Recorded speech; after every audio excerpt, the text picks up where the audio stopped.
Weekend Islamabad मेज़बानी वास्ते तैयार किया। अफ्रीकान की जानिब तो गैर मामूली जोड़ा है और जहानत का मुजाहरा किया गया। तो ईरान अमरीकी क्यादत का मशकूर है। यह आख्या गया वज़ीर आज़म शहबाज शरीफ की जानिब तो उन्होंने ना वफाकी काबीना का इजलास भी तलब कर लिया है।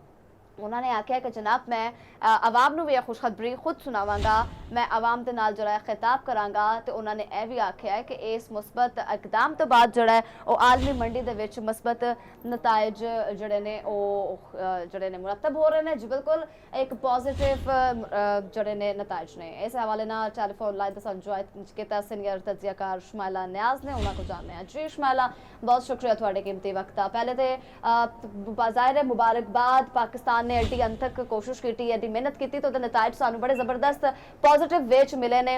रातों रात कोई एक्सपैक्ट नहीं करता पाया, 1 घंटा बाकी रह गया सी ते एडा जबरदस्त सफारती मार्का सी मारिया। तुसी क्या आखोगे?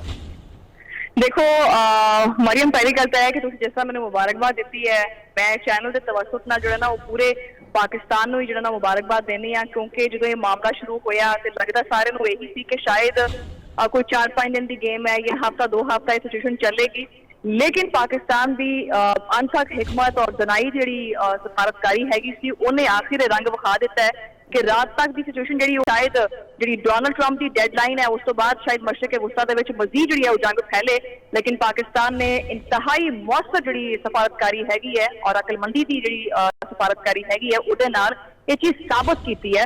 और ये सिर्फ पाकिस्तान कोट नहीं कर रहा, ना सिर्फ आप कोट करते पे, अगर देखा जाए तो पूरी इंटरनेशनल मीडिया भी पाकिस्तान की तारीफ करता पाया। और पाकिस्तान तुहानू पता ही है कि किन्ने महाजन तो जो ना वो लड़ के जो अगे आया। और पाकिस्तान का जो नाम आता सी दहशतगर्द स्टेट के तौर पर साबित कर दिता जाता सी कि दहशतगर्द ने ईवन कि अपने ग्रीन पासपोर्ट की भी इन्नी वैल्यू या वकत नहीं हैगी सी। लेकिन फील्ड मार्शल सैयद आसिम मुनीर और वज़ीर आज़म शहबाज शरीफ की काविशों के नाल आज पाकिस्तान का जो आज दिन है इनू ना सिर्फ सुनहरी हरूफ बल्कि इनू सोने दियां तारां दे नाल लिखना चाहिए कि इन्नी बड़ी जी जंग है उहदे तो बचा लेना ये पाकिस्तान की डेफिनेटली बहुत बड़ी अचीवमेंट है। और मैं एक चीज कोट कर देवां कि बहुत सारिया खबरां सोशल मीडिया से गर्दिश करदियां पईयां कि शायद लेबनान के उत्ते जो ना वो पाकिस्तान का कोई मौकफ नहीं हैगा। तो मैं इसे चीज वाज़ह कर देवां कि पाकिस्तान ने इस मुआहदे के वाज़ह तौर पर चीज आखी है कि इजराइल नू जो लबनान के उत्ते हमले हो रहे हैं वो भी फौरी तौर के उत्ते जो बंद कराए जाए। बिल्कुल बंद कराए जाए। शमैला मैनूं इत्थे दसो, गल कर लेने अपने पड़ोसी मुल्क की, अपने हमसाए की। जनाब उन्हां दीयां चीकां निकल गई ने। भारत जो है वो उम्मीदां लाए बैठा सी कि हो सकता है पाकिस्तान नूं अल्लाह ना करे मुंह दी खानी पवे ते असीं जो है जश्न मनावांगे, लेकिन भारत अरबाना उत्ते पानी फिर गया। अल्लाह ताला ने पाकिस्तान नूं इज्जत दी है, की कहना है? देखो डेफिनेटली और जिन्होंने अल्लाह ताला इज्जत देंदा वो पीछे नहीं आ सकता। और भारतीय सरकार वास्ते बड़ा डार्क जो ना वो दिन हैगा जो पाकिस्तान के बारे च बहुत कॉन्ट्रोडिक्टरी बयानात देंदा पिया सी। और आए रोज जो ना वो भारतीय मीडिया के उत्ते पाकिस्तान की जी मेहनत है वो उत्ते पानी पाने के मुतरादिफ वो समझता सी। और मैं तुहानूं जी कोट कर देवां कि इन्हां दे ज़हनो गुमान विच भी ये चीज़ नहीं हैगी सी ये आला वकूआ हो जाना है, क्योंकि फॉरेन सैकटरी हैगा भारत का उहदा अज दा दौरा भी जो ना शेड्यूल है इजराइल वास्ते, लेकिन उहदे उत्थे जान तो पहले ही पाकिस्तान ने जी वारदात कर दी है। हुण 2 हफ्ते की जी जंग बंदी है ये इसी उम्मीद के नाल कि मुसलसल देर पा एक लॉन्ग टर्म स्ट्रैटेजी नाल चलणगे। तुहानूं पता ही है कि वज़ीर आज़म शहबाज शरीफ ने जो ना वो उन्होंने दोनों अफ्रीकैन नूं मधु भी किया हुआ है। इस्लामाबाद के मुआहदे भी होंगे। और कुछ दिन पहले जो ट्वीट आया है कि पाकिस्तान जिंदाबाद और असीं पाकिस्तान के नाल हैं, तो ईरानिया ने बिल्कुल एतमाद का इजहार किया पाकिस्तान के उत्ते। और 2 हफ्ते जोड़े ने ये आने वाले बड़े इंपॉर्टेंट ने। और जिस तरह तुसीं अपने सवाल च आखिया भारत सरकार वास्ते, तो भारत सरकार के वास्ते ये अपने आप दे विच ये जी न्यूज़ है, जी खबर है, जी सिर्फ पाकिस्तान की जुबानी नहीं हो बल्कि इंटरनेशनल मीडिया की जुबानी भी सुनता पाया है, तो मेरे ख्याल च वैसे ही मिट्टी पलीत हुई पई है। बिल्कुल। अच्छा शमैला, मैनूं इत्थे दसो कि जिस तरह अमरीका ने पहले जो जंग छड़ी सी इसी तरह मुज़ाकरात होए, मुज़ाकरात की टेबल उत्ते बैठ के मेज़ उत्ते बैठ के इन्हां मुज़ाकरात के दौरान दोबारा ईरान उत्ते हमला कर दिता सी। कि तुहानूं लगदा है कि अमरीका इस तरह की कि हुण कोई बेवकूफाना हरकत कर सकता है? नहीं, देखो जी स्ट्रैटेजी है ना उन्होंने समझने की बड़ी जरूरत हैगी है, क्योंकि ये जंग सिर्फ और सिर्फ अमरीका इजराइल या ईरान की नहीं हैगी सी, इस जंग ने जो पूरा खिता है ना, उस खिते भी नहीं बल्कि पूरी दुनिया को अपनी एक लपेट में लिया हुआ है, ठीक है।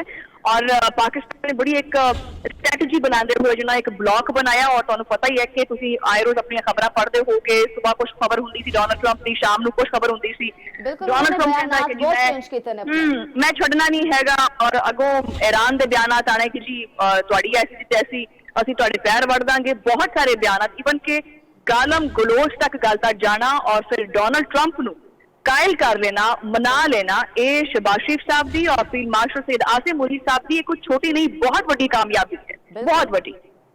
अच्छा सुमैला, मैंने इत्थे ਇਹ ਦੱਸੋ ਕਿ ਇਜ਼ਰਾਈਲ ਤੇ ਥੋੜੀ ਜਿਹੀ ਗੱਲ ਕਰ ਲੈਂਦੇ ਆ। ਸਵਾਲ ਇੱਥੇ ਇਹ ਪੈਦਾ ਹੁੰਦਾ ਹੈ ਕਿ ਜਿਸ ਤਰ੍ਹਾਂ ਈਰਾਨ ਤੇ ਅਮਰੀਕਾ ਦੇ ਦਰਮਿਆਨ 2 ਹਫ਼ਤੇ ਵਾਸਤੇ ਜੰਗਬੰਦੀ ਹੋ ਗਈ ਆ, ਲੇਕਿਨ ਇੱਥੇ ਇਜ਼ਰਾਈਲ ਕਿੱਥੇ ਸਟੈਂਡ ਕਰਦਾ ਹੈ? ਕਿਉਂਕਿ ਦੇਖੋ ਨਾ, ਇਜ਼ਰਾਈਲ ਤੇ ਗ੍ਰੇਟਰ ਇਜ਼ਰਾਈਲ ਦਾ ਪਲਾਨ ਵੀ ਜਿਹੜਾ ਉਹ ਨਾਲ ਲੈ ਕੇ ਟੁਰਦਾ ਪਿਆ ਸੀ। ਉਹਨੂੰ ਸੀ ਕਿ ਮੈਂ ਅਮਰੀਕਾ ਦੇ ਮੋਢੇ ਤੇ ਰੱਖ ਕੇ ਬੰਦੂਕ ਚਲਾ ਲਾਂਗਾ, ਤੇ ਇਜ਼ਰਾਈਲ ਹੁਣ ਇਸ ਟਾਈਮ ਕਿੱਥੇ ਸਟੈਂਡ ਕਰਦਾ ਪਿਆ?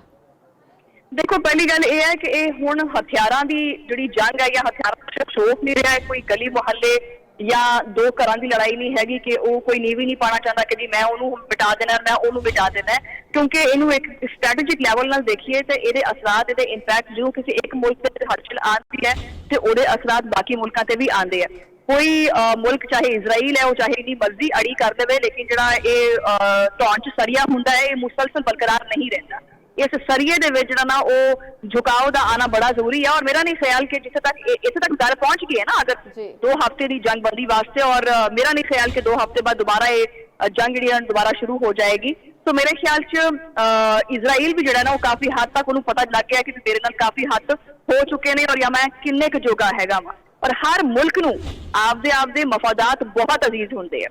और इत्थे मैं चीज ऐड कर दी जावां कि जिहड़े पाकिस्तान दे विच अंदर बह के जिहड़े शरपसंद अनासर ने, जिहड़े पाकिस्तान दा इमेज अगर बनदा पिया होवे पॉजिटिव वे दे नाल, ते उहनू खराब करने की कोशिश करते हैं, इस तरह का तासुर दिंदे हैं कि जी पाकिस्तान ईरान दे नाल नहीं खड़ा। पाकिस्तान ने तुसीं अगर देखो तो पाकिस्तान दहशतगर्दी का मुकाबला करता पिया, एक पासे अफगानिस्तान की सरहद दे नाल साडीआं झड़पां चलदियां पईआं ने, IMF के कर्जे साडे सिर ते चढ़े हुए ने, हर पासे भारत दे नाल साडा मुसलसल जिहड़ा ना वो कहंदे ने कि जी ऑपरेशन संदूर जारी है। यानी इन्नियां सारियां मुश्किलात का शिकार होने के बावजूद अगर पाकिस्तान एक हिकमत नूं लैके चलदा पिया, ते मेरे ख्याल च इजराइल भी पाकिस्तान दे के कोई शै नहीं हैगी कि इजराइल नूं समझा ना सके, उन्होंने दस ना सके। और मेरा नहीं ख्याल कि जिन्नी वैसी इन्हां 4 हफ्तियां दे विच इजराइल दे नाल हो चुकी है, तो मेरा नहीं ख्याल कि अगे किसी हमाकत की उम्मीद की जा सकती है इजराइल के कोलों। ठीक हो गया। सीनियर तज्जियाकार एंकर पर्सन शुमाइला न्यास साडे टेलीफोन लाइन ते मौजूद सन। साडे नाज़रीन नूं आगाह करते पे सन तुहाडा बेहद शुक्रिया। आपने नाज़रीन नूं दस्सी है कि जनाब वड्डी सफारती कामयाबी है, सफारती महाज उत्ते वड्डी कामयाबी है। बिल्कुल पाकिस्तान नूं अल्लाह ताला ने इज्जत दित्ती है।